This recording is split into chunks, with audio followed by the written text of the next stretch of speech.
इस देश में मैंने एक चीज देखी है, रिसेंट में सिद्धू मूसेवाला के केस में देख लीजिएगा। इससे पहले भगत सिंह, राजगुरु, सुखदेव, जिनको हम लोग शहीद कहते हैं, लीजेंड कहते हैं और पता नहीं क्या क्या कहते हैं, जब वो लोग जिंदा होते हैं और कुछ कर रहे होते हैं, उनके किए हुए काम की प्रशंसा तो करते हैं, लेकिन उनके किए हुए काम में साथ इतना नहीं दे पाते हैं। साथ के साथ जब कोई बदनाम करता है तो क्वेश्चन जरूर कर देते हैं, लेकिन जब वो शहीद होते हैं, जब वो मरते हैं, राजीव भाई की तरह, राजीव दीक्षित जो है, उन्होंने जीते जी बहुत कोशिश करी कि वो इस संगठनों के जाल से, रामदेव के जाल से निकल करके आज़ाद भारत के लोगों के बीच अपनी बात रख के उनको प्रेरित कर सके कि वो आकर अपनी व्यवस्था को संभालें।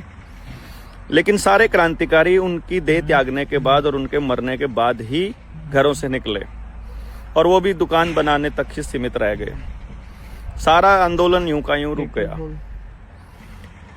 हम उस शहीद को याद करते हुए एक बात सोचते हैं कि जनता सरकार मोर्चा के इन साथियों ने उस यात्रा को शुरू किया है, दोबारा से शुरू किया है, या कह लीजिए उनसे प्रेरणा पाकर अपना एक काम, अपना एक जागरण, अपना एक व्यवस्था परिवर्तन का अभियान शुरू किया है।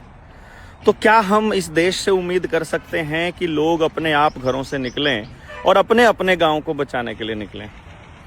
कैसे निकलना है, कैसे काम करना है, व्यवस्था को कैसे समझना है, कैसे समझाना है और किस तरह से अगले लोग तैयार करने हैं, इसके लिए बैठना तो पड़ेगा।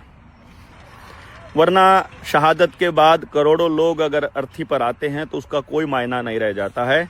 बल्कि जिनको लगता है कि हम सही काम कर रहे हैं, वो घर से थोड़ा सा निकल लीजिए, और नहीं तो 3 दिन के लिए ही निकल लीजिए।